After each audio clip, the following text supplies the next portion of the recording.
Hello friends, question number next कहना चाह रहा है कि a random variable x has the following probability distribution. एक रैंडम वेरिएबल एक्स है जो कि निम्न प्रोबेबिलिटी डिस्ट्रीब्यूशन रखता है। कहना चाह रहा है कि जब एक्स की वैल्यू ज़ीरो है तो प्रोबेबिलिटी भी ज़ीरो है, जब एक्स की वैल्यू वन है तो प्रोबेबिलिटी के है, जब एक्स की वैल्यू टू है प्रोबेबिलिटी टू के है, एक्स की वैल्यू थ्री पर वैल्यू ये है, फोर पर वैल्यू ये है, एंड सो ऑन। आपको इवेल्युएट करना है, पहला कैलकुलेट करना है प्रोबेबिलिटी, पहले फाइंड आउट करना है के इज इक्वल टू क्या है, इवेल्युएट करना है probability x less then 6, second evaluation करना है प्रोबेबिलिटी एक्स ग्रेटर देन और इक्वल टू 6, थर्ड इवेल्युएशन आपका 0 से 5 के बीच की प्रोबेबिलिटी निकालनी है, और उसके बाद आपको निकालना है अगर probability x less than and equal to C greater than 1/2 है तो मिनिमम वैल्यू ऑफ सी निकालनी है आपको। सी की मिनिमम वैल्यू कितनी होगी, डिटरमाइन द डिस्ट्रीब्यूशन फंक्शन, और इसका डिस्ट्रीब्यूशन फंक्शन भी आपको कैलकुलेट करना है। Okay, we know very well, ध्यान से सुनना बेटा, हम इस चीज़ को बहुत अच्छे तरीके से जानते हैं कि sum of the probability is always one. Okay, sum of probability का मतलब ये प्लस ये प्लस ये प्लस ये प्लस ये प्लस ये प्लस ये प्लस ये और ये सारा 7k स्क्वायर प्लस के इन सब का सम, प्रोबेबिलिटी का सम ऑलवेज कितना होता है आपको पता है, 1 होता है। ओके, एक्स की वैल्यू कहाँ से कहाँ तक है, 0 से लेकर 7 तक है, तो मैंने वही किया, summation x is equal to 0 से लेकर 7 तक प्रोबेबिलिटी का सम हमेशा होता है 1 के बराबर। क्लियर? सो दैट मैंने वैल्यू डाली 0 प्लस के प्लस 2k, फिर plus 2k plus 2k plus 3k plus k square plus 2k square plus 7k square plus k is equal to 1। Clear? आगे चलता हूँ, देखता हूँ कितना निकला ये। 1k और 2k 3, 3 और 2 5 और 3 8 और 1 9, कितना निकल गया, 9k तो निकला ये 9k। देखो आप, 1 और 2 3 और 3 2 5 और 3 8 और 1 9, 9k 7 और 2 9 और 1 10 plus 10k square, 10k square is equal to किसके हैं, 1 के है ना। आगे सॉल्व करता हूँ, इसको मैं लिख सकता हूँ बेटा, ये हुआ 10k स्क्वायर प्लस के 9k minus 1 is equal to 0। इसके ऊपर वो क्या कहें, फैक्टराइजेशन मेथड लगाया, 10 के टुकड़े किए मैंने, ये निकल गया 10k स्क्वायर प्लस के 10k माइनस के 1 इज इक्वल टू 0। इन दोनों में से मैंने 10k कॉमन ले लिया, कितना बचा मेरे पास, k प्लस के 1 बचा, माइनस 1 कॉमन ले लिया, k प्लस के 1 बचा बराबर 0। यहाँ से मेरे पास कॉमन आया k प्लस के 1, मेरे पास बचा 10k minus 1 is equal to 0। अब ध्यान से सुनना, मैंने इनको अलग अलग को बराबर किया, 0 के प्लस 1 इज इक्वल टू 0। अब एक क्वेश्चन पैदा होता है यहाँ पे, सर आपने k प्लस 1 को 0 किया और फिर इसको 0 किया, क्यों 0 किया? बेटा ये दो नॉन जीरो नंबर हैं, दोनों का गुणा 0 के बराबर है, तो कम से कम कोई एक नंबर तो 0 के बराबर होगा ही होगा। यहाँ से मेरे पास निकल गया, अगर मैं k प्लस 1 को 0 के बराबर रखता हूँ, k बराबर निकलता है मेरे पास माइनस के 1, और अगर मैं 10k माइनस 1 बराबर 0 के रखता हूँ तो 10k इज इक्वल टू निकलता है 1 और k इज इक्वल टू निकलता है 1/10। k की वैल्यू ये आ चुकी। अब देखो बेटा, k नंबर जो है इसकी प्रोबेबिलिटी से जुड़ा हुआ है, k नंबर कहाँ से जुड़ा हुआ है, px से जुड़ा है, x की प्रोबेबिलिटी से k नंबर जुड़ा हुआ है, आपके सामने है। सो दैट प्रोबेबिलिटी तो नेगेटिव हो ही नहीं सकती, प्रोबेबिलिटी नेगेटिव नहीं हो सकती तो ये तो रिजेक्ट कर दिया जाएगा। k की वैल्यू कितनी निकल करके आएगी, 1/10। क्लियर? आगे की तरफ चलते हैं। तो मैंने वही किया भाई, मैंने इसको सॉल्व करने के बाद मैंने पहले से ही सॉल्व किया हुआ है, मेरे पास इक्वेशन निकल करके आया 10k स्क्वायर प्लस के 9k माइनस के 1 इज इक्वल टू 0। मैंने इसके फैक्टर किए, आपके सामने फैक्टर करने के बाद k की दो वैल्यू निकली, एक ये और एक ये, k की ये वाली वैल्यू उठा ली। कहोगे क्यों? k is equal to -1 probability के ऊपर डिपेंड कर रहा है, प्रोबेबिलिटी है जो कि प्रोबेबिलिटी नेगेटिव नहीं होती, प्रोबेबिलिटी इज नॉट नेगेटिव। इसलिए अगर इन फ्यूचर आपके किसी क्वेश्चन के अंदर नेगेटिव रिजल्ट आया तो आप उसको रिजेक्ट कर दोगे प्रोबेबिलिटी कैलकुलेट करने के लिए। क्लियर है ना बेटा? आगे की तरफ चलते हैं। अब मेरा अगले वाला क्वेश्चन ये है, आपको कैलकुलेट करना है प्रोबेबिलिटी x लेस देन के, यही तो calculate probability x less than 6 आपको निकालना है, x लेस देन और x लेस देन 6।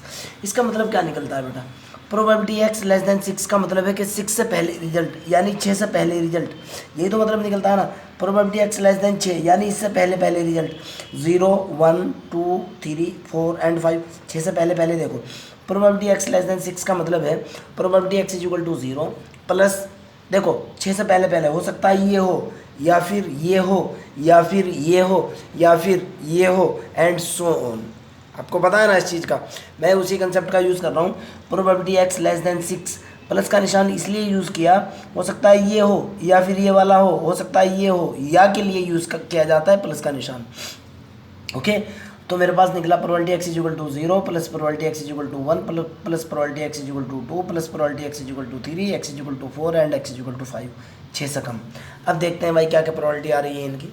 देखो अब आप प्रोबेबिलिटी x इक्वल टू 0 पर तो रिजल्ट 0 है, ये लो भाई, ये तो होएगा पहले वाला 0 प्लस x इक्वल टू कितना है, 1 पर वैल्यू कितनी है, k है ना, k की वैल्यू कितनी निकली हुई है 1/10 है, यहाँ कितना निकल गया है 1/10 होएगा ना। ओके, निकाल करके दिखा रहा हूँ। 0 पर रिजल्ट 0, पहले वाला निकला 1/10, k इक्वल टू 2 पर निकला 2k यानी 2/10, k इक्वल टू 3 पर निकला, x इक्वल टू 3 पर निकला कितना प्लस k 3/10, 4 पर निकला कितना प्लस 2/10, एक गलती कर दी है मैंने, ध्यान से सुनना। x इक्वल टू 1 पर निकला 1/10, x इक्वल टू 2 पर निकला 2/10, x इक्वल टू 3 पर भी 2/10 निकलेगा, x इक्वल टू 4 पर कितना निकला 3/10, और x इक्वल टू 5 पर कितना निकला भाई प्लस 1/100। देखो आप, क्यों k की वैल्यू कितनी है 1/10 का स्क्वायर करो ना भाई, आप कितना निकला 1/100 आ चुका आपके सामने है, k का स्क्वायर 1/10 का स्क्वायर। जब मैं इन तीनों को जोड़ूंगा, आप इनको जोड़ो या ना जोड़ो, जब मैं इसको जोड़ूंगा 1/10 प्लस के 2/10 प्लस 2/10 प्लस 1/100, ये निकल करके आएगा 81/100। चाहो तो कैलकुलेट कर लो आप। ओके, 1 और 2 3 और 3 6 और 3 9, 9/10 तो ये निकल गया, 9/10 प्लस 1/100, 100 मैंने एलसीएम ले लिया, 10 9 90। ओके, 3 और 2 5 और 1 6 और 1 7, गलती कर दी है मैंने, 3 और 2 5,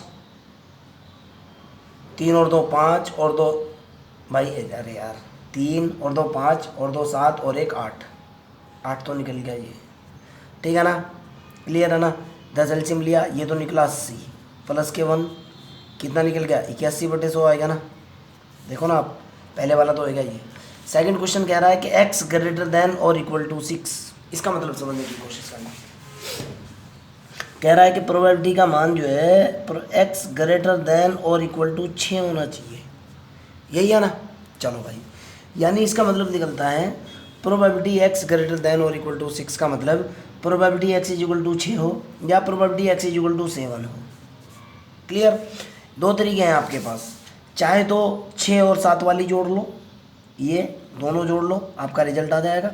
दूसरा x का फार्मूला भी होता है बेटा, अगर आपने डिस्ट्रीब्यूशन थ्योरी का मेरा लास्ट लेक्चर देखा हो, प्रोबेबिलिटी x ग्रेटर देन और इक्वल टू 6 का मतलब निकलता है 1 minus probability x less than 6। Okay, मैंने इस कंसेप्ट का यूज़ क्यों किया, इसका यूज़ क्यों नहीं किया, इसका यूज़ करने के लिए मेरे को कैलकुलेशन करना पड़ रही है, जबकि इस कंसेप्ट का यूज़ करने के लिए मेरे पास रिजल्ट पहले से ही आ चुका, इसलिए यूज़ नहीं किया मैंने बेटा। ओके, चलो, प्रोबेबिलिटी x ग्रेटर देन और इक्वल टू 6 का मतलब है 1 minus probability x less than 6, 1 minus probability x less than 6 आपके पास है 81/100।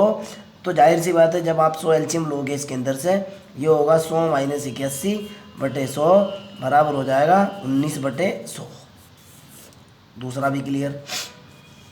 थर्ड क्वेश्चन क्या है आपका कि प्रोबेबिलिटी 0 से बड़ी हो और 5 से कम हो। 0 से बड़ी का मतलब निकलता है यहाँ से स्टार्ट हो और 5 से कम हो यानी यहाँ तक हो, यानी 1 हो 2 हो 3 हो और 4 हो, यही तो मतलब निकलता है 0 और 5 के बीच का।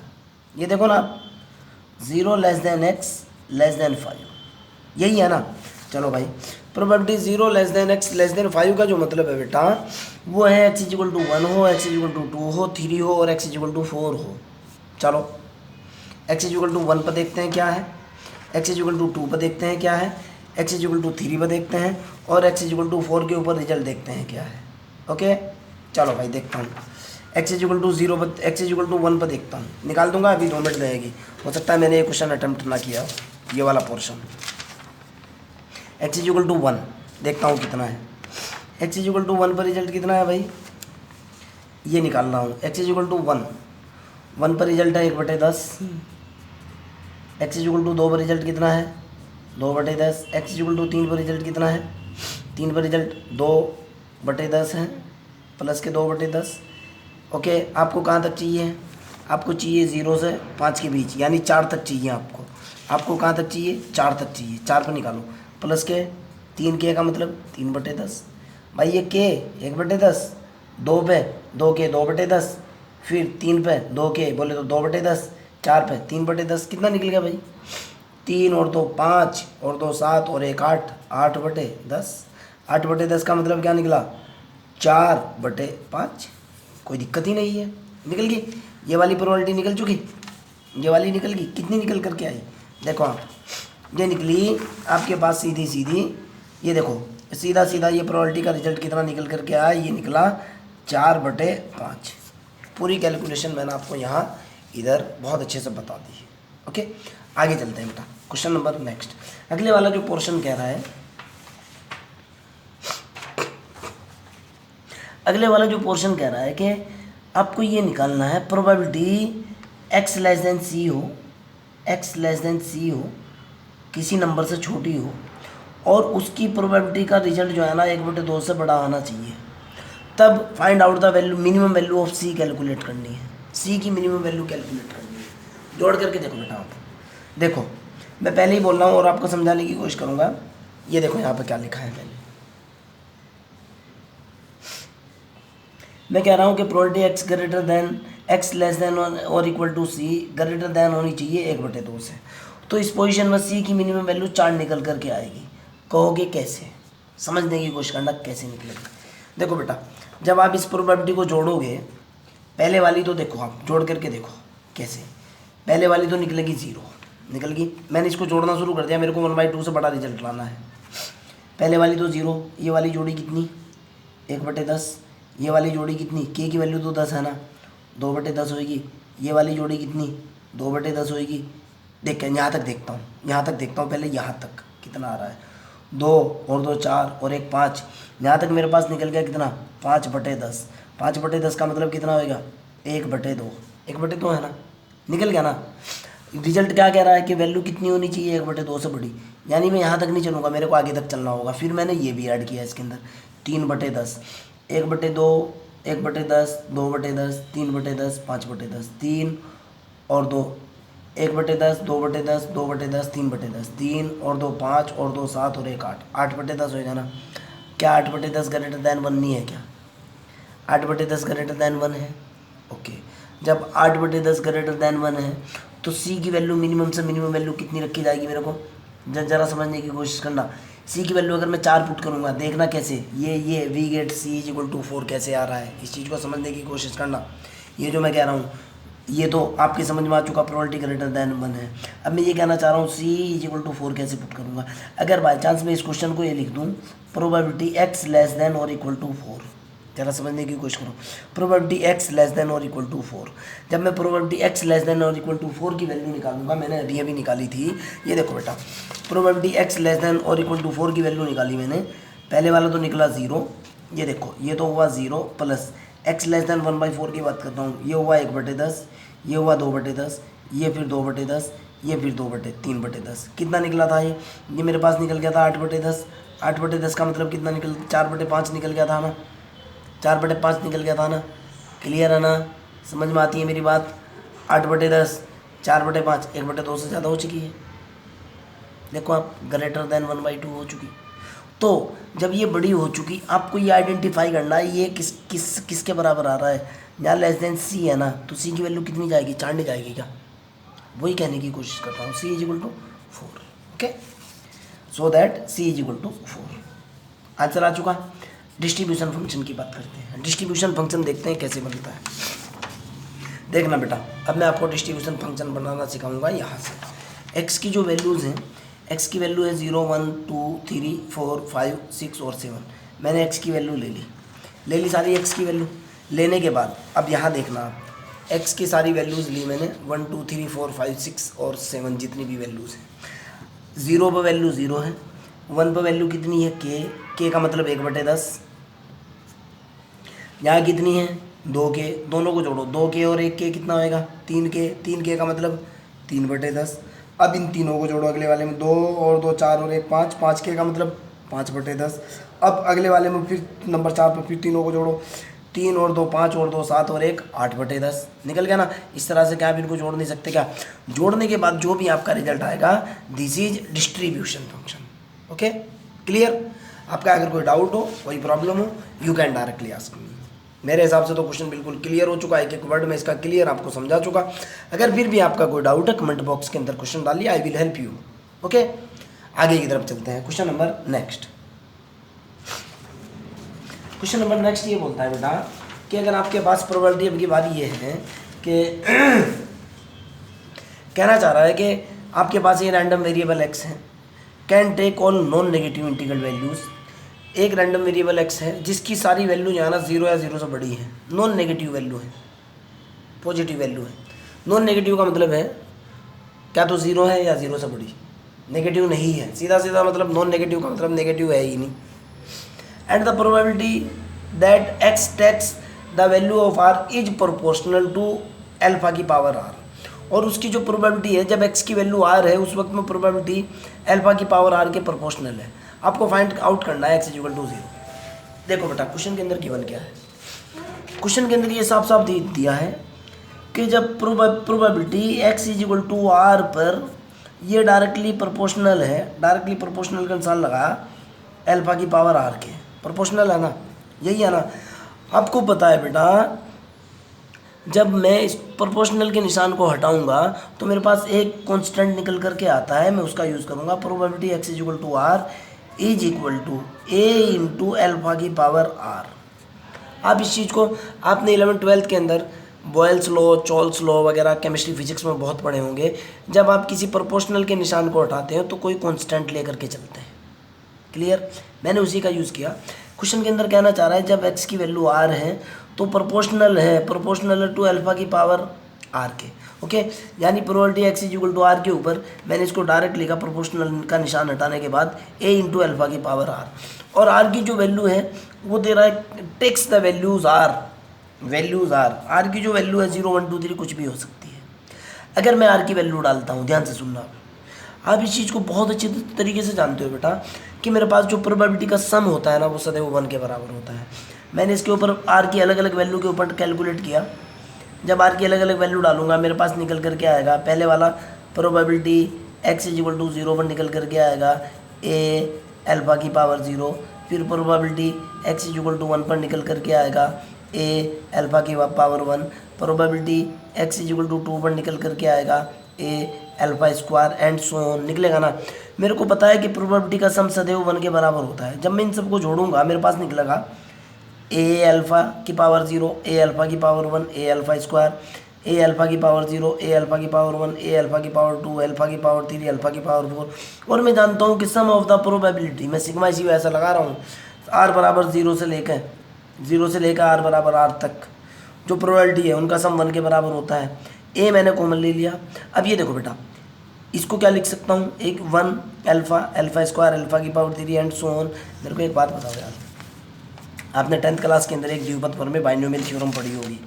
ये मेरे पास निकल करके आया है 1 plus alpha square plus alpha की power 3 and so on alpha की पावर आर। ये क्या है, जीपी नहीं है क्या, गुणोत्तर श्रेणी नहीं है क्या? गुणोत्तर श्रेणी के आर पदों का योग a/1 माइनस आर नहीं होता क्या? होता है ना। ए प्रथम पद है तो कितना निकलेगा, ए इंटू प्रथम पद कितना है 1/1 माइनस आर कितना है, आर बराबर अल्फा नहीं दिख रहा क्या? इससे इसे डिवाइड करो या इससे डिवाइड करो या इससे डिवाइड करो। 1/अल्फा बराबर, देखो आप, अल्फा स्क्वायर, इससे इसे डिवाइड करो, बराबर अल्फा स्क्वायर बटे अल्फा की पावर 3। 1/अल्फा नहीं आ रहा क्या? देखो ना आप, देखो आप, सीधा सीधा बन रहा है ना, कितना निकलेगा sorry alpha square this divided by this, alpha square divided by alpha बराबर अल्फा की power 3 divided by alpha square बराबर कितना निकल रहा है, कॉमन डिफरेंस अल्फा नहीं आ रहा क्या, 1 माइनस के अल्फा होगा ना। क्लियर। एक तरीका तो ये है। दूसरा तरीका ये है, अगर आपकी ये तरीका समझ नहीं आया, ये है आपने 1 प्लस एक्स की पावर -1 द्विपद पर में बाइनोमियल से एक्सपेंशन नहीं बढ़ा क्या। बाइनोमियल का एक्सपेंशन जो होता है वो कितना होता है भाई, क्या होता है, ये देखो आप, अगर ये भी प्लस है, ये होता है 1 plus x square plus x की पावर 3 प्लस एक्स की पावर 4 द्विपद पर में, आप उसे लगा लो। मैंने उसी का यूज़ किया, मेरे पास कितना निकला बेटा, गुणा 1/1 माइनस अल्फ़ा, प्रोबेबिलिटी का सम 1 के बराबर है। मैंने इसका गुणा क्रॉस गुणा किया, इधर से जैसे ही मैं क्रॉस गुणा करूँगा a/1 minus alpha equal to 1, a की वैल्यू निकल गई कितनी, 1 माइनस अल्फ़ा। ए की वैल्यू मैं डायरेक्टली यहाँ डालूंगा। जैसे ही मैंने ए की वैल्यू डाली, देखो आप, ए की वैल्यू निकली, मेरे पास probability x equal to R जो है, मेरे पास probability x equal to R ये था, probability x equal to R equal to a into alpha की पावर आर है। ए की वैल्यू डाली 1 माइनस अल्फ़ा इंटू अल्फ़ा की पावर आर। आपको कैलकुलेट क्या करना है, probability x equal to 0, probability x equal to 0, X equal to 0 put करो, एक्स इक्वल टू आर है ना, इसकी जगह 0 पुट करो, आर की जगह 0, 1 माइनस अल्फ़ा, अल्फ़ा की पावर आर की जगह 0, अल्फ़ा की पावर 0 की वैल्यू कितनी होती है 1, कितना निकल गया 1 माइनस अल्फ़ा आएगा। This is your answer. कोई डाउट हो, कोई प्रॉब्लम हो, आप डायरेक्टली मेरे से पूछो। दोबारा बता रहा हूँ, ये देख नहीं रहा था तुम्हें, ध्यान से सुनना। यहाँ मेरे पास क्या है, probability x equal to r की वैल्यू कितनी है, ए इंटू अल्फ़ा की पावर आर। ये देखो आप, ए इंटू अल्फ़ा की पावर आर आएगा। ए की वैल्यू डाली, ए की वैल्यू कितनी है 1 माइनस अल्फ़ा है, मैंने वैल्यू डाल दी, ये हुआ मेरे पास 1 माइनस अल्फ़ा इंटू अल्फ़ा की पावर आर। आपको कैलकुलेट कितना करना है, alpha x equal to 0 calculate करना है, एक्स इक्वल टू 0। आप यहाँ एक्स इक्वल टू 0 पुट करो, जब आर 0 पुट किया जाएगा ये 0 हो जाएगा, ये 0 हो जाएगा, अल्फ़ा की पावर 0 की वैल्यू 1 माइनस अल्फ़ा हो जाएगा। आपका कोई डाउट हो, कोई प्रॉब्लम हो, you can directly ask me. Okay, आगे की तरफ चलते हैं। इस लेक्चर के अंदर इतना ही, वरना लेक्चर बढ़ जाएगा, मेरे को प्रॉब्लम हो जाएगी इसको कंप्रेस करने में और इसका साइज घटाने में और अपलोडिंग में। इसलिए मैं ज़्यादा लंबे चौड़े लेक्चर्स नहीं बनाता, आधे 20-25 मिनट के इसलिए रखता हूँ ताकि अपलोडिंग में प्रॉब्लम ना हो, कंप्रेसिंग में प्रॉब्लम ना हो, साइज रिड्यूस करना होता है मेरे को। ओके, अगले वाले क्वेश्चन की तरफ।